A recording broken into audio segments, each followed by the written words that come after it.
The Cold War was a time of tension and rivalry between the two global superpowers, the United States and the Soviet Union, following the aftermath of World War II.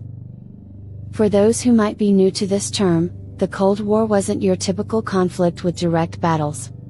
It was fought on numerous fronts, such as political, economic, and through intense propaganda. The threat of nuclear warfare loomed heavily, where the term itself, Cold War, was coined by the influential writer George Orwell back in 1945. He vividly described a potential future where a few powerful states held the terrifying ability to wipe out millions in mere seconds.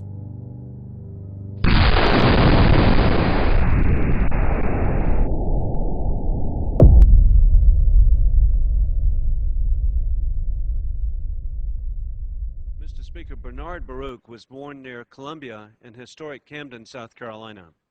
The world-acclaimed financier and benefactor was an advisor to presidents since the days of Woodrow Wilson, who also was raised in Columbia. Last week, April the 16th, marked the day in 1947 that Bernard Baruch made history when he coined the term Cold War to describe the relations between the United States and the Soviet Union. The term Cold War was first used in the United States by the American financier and presidential advisor Bernard Baruch in a speech at the State House in Columbia, South Carolina in 1947. Baruch was an advocate for a more cautious approach to handling relations with the Soviet Union and believed in the importance of diplomacy, negotiation, and international cooperation to prevent the escalation of tensions between the two superpowers. He was concerned about the nuclear arms race and the potential for catastrophic consequences if it were to escalate. Baruch is famously known for proposing the establishment of an international organization to control and manage nuclear weapons. He presented the Baruch Plan to the United Nations in 1946, which suggested the creation of an international authority to regulate atomic energy and eliminate the production of nuclear weapons. However, the plan faced challenges and was not ultimately adopted due to disagreements between the United States and the Soviet Union. Baruch's warnings and proposals reflected his deep concerns about the potential dangers of the Cold War and the need for international collaboration to prevent a catastrophic global conflict. His insights and proposals contributed to the ongoing discussions and debates about nuclear disarmament and international relations.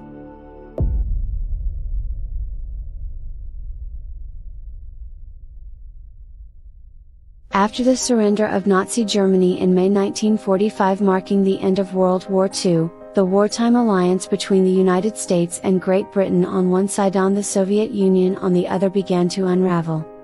By 1948, the Soviets had installed left-wing governments in the countries of Eastern Europe that had been liberated by the Red Army. The Soviets were determined to maintain and control the Eastern Europe. The aim was to safeguard against any possible renewed threat from Germany. And their intent was spread communism worldwide, largely for ideological reasons. The Americans and the British feared the permanent Soviet domination of Eastern Europe, and the threat of Soviet-influenced communist parties coming to power in the democracies of Western Europe. The Cold War became more entrenched between 1947 and 1948 as U.S. aid from the Marshall Plan influenced Western European countries and the Soviets established openly communist regimes in Eastern Europe. The peak of the Cold War occurred between 1948 and 1953. During this period, the Soviets attempted an unsuccessful blockade of the western-held sectors of West Berlin from 1948 to 1949. The Soviets blocked all major railroad and canal links between West Berlin and Western Germany. They made no concerted effort to seal every route, but delivery of the 12,000 tons of food and coal normally supplied daily by the Western Berlin was now impossible. They cut electricity supplies to factory and offices. West Berlin could do little. The only large power station had been dismantled for reparations by the Soviets in 1945. The Western Allies imposed a counter-block on the Soviet zone. Workers throughout Berlin faced unemployment and hardship. The end to the blockade was brought about because of countermeasures imposed by the Allies on East German communications and above all because of the Western embargo placed on all strategic exports from the Eastern Bloc. In 1949, the United States and its European allies formed the North Atlantic Treaty Organization, NATO, a unified military command to resist the Soviet presence in Europe. In 1949, the Soviets detonated their first atomic warhead, breaking the American monopoly on the atomic bomb. The Soviet Union conducted 715 nuclear weapon tests in total throughout the course of the Cold War. These tests were crucial to projecting and maintaining its global status. The same year saw the rise of the Chinese Communists to power in mainland China. Subsequently, the Soviet-backed Communist government of North Korea initiating an invasion into US-supported South Korea in 1950, igniting the inconclusive Korean War, which persisted until 1953. Between 1953 and 1957, Cold War tensions somewhat eased, primarily due to the death of the long-standing Soviet leader, Joseph Stalin, in 1953. Nonetheless, the global standoff persisted. The formation of a unified military organization among the Soviet bloc nations, the Warsaw Pact, took place in 1955. Concurrently, West Germany was admitted into NATO in the same year. Another intense phase of the Cold War unfolded from 1958 to 1962. The United States and the Soviet Union commenced the development of intercontinental ballistic missiles. In 1962, the Soviets covertly deployed missiles in Cuba capable of launching nuclear attacks on U.S. cities. This action triggered the Cuban Missile Crisis, a perilous confrontation that brought the two superpowers to the brink of war before an agreement was reached to withdraw the missiles. The Cuban Missile Crisis showed that both the United States and the Soviet Union were not ready to use nuclear weapons due to the fear of mutual atomic annihilation through the other's retaliation. Following this, the two superpowers swiftly signed the Nuclear Test Ban Treaty of 1963, prohibiting above-ground nuclear weapons testing. But the crisis also hardened the Soviets' determination never again to be humiliated by their military inferiority, and they began a buildup of both conventional and strategic forces that the United States was forced to match for the next 25 years. Throughout the Cold War, the United States and the Soviet Union avoided direct military confrontation. In Europe, they engaged in actual combat operations only to keep allies from defecting to the other side or to overthrow them after they had done so. The Soviet Union sent troops to preserve communist rule in East Germany in 1953, Hungary, 1956, Czechoslovakia, 1968, and Afghanistan, 1979.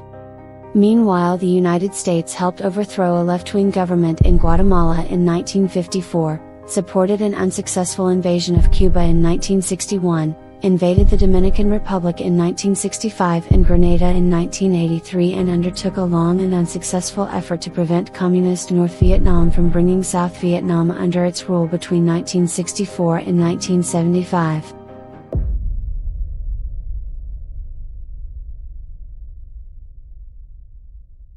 Throughout the 1960s and 70s, the clear bipolar struggle between the Soviet and American blocs transformed into a more complex web of international relationships, no longer starkly divided into two opposed factions.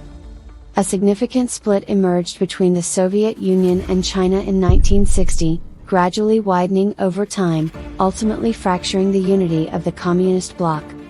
In the meantime, Western Europe and Japan achieved dynamic economic growth in the 1950s and 60s, reducing their relative inferiority to the United States.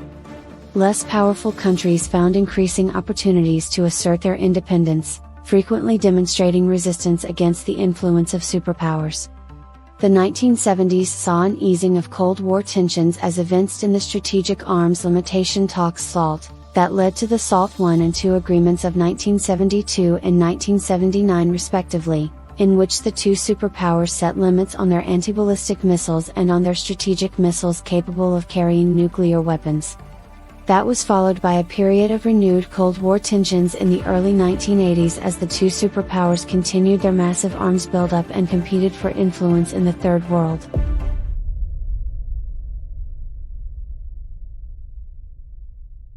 But the Cold War began to break down in the late 1980s during the administration of pro-democracy Soviet leader Mikhail Sergeyevich Gorbachev. He dismantled the totalitarian aspects of the Soviet system and began efforts to democratize the Soviet political system. As communist regimes in the Soviet bloc countries of Eastern Europe collapsed in between 1989 and 1990, Gorbachev accepted their downfall. The ascension of democratic governments in East Germany, Poland, Hungary, and Czechoslovakia was swiftly succeeded by the reunification of West and East Germany under NATO auspices, a move that received approval from the Soviet Union. Gorbachev's internal reforms had meanwhile weakened his own Communist Party and allowed power to shift to Russia and the other constituent republics of the Soviet Union.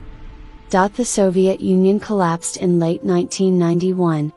15 newly independent nations were born from its corpse, including Russia with a democratically elected, anti-communist leader. And that's it, the Cold War had come to an end. A decades-long struggle for global supremacy that pitted the capitalist United States against the communist Soviet Union. Thank you for watching.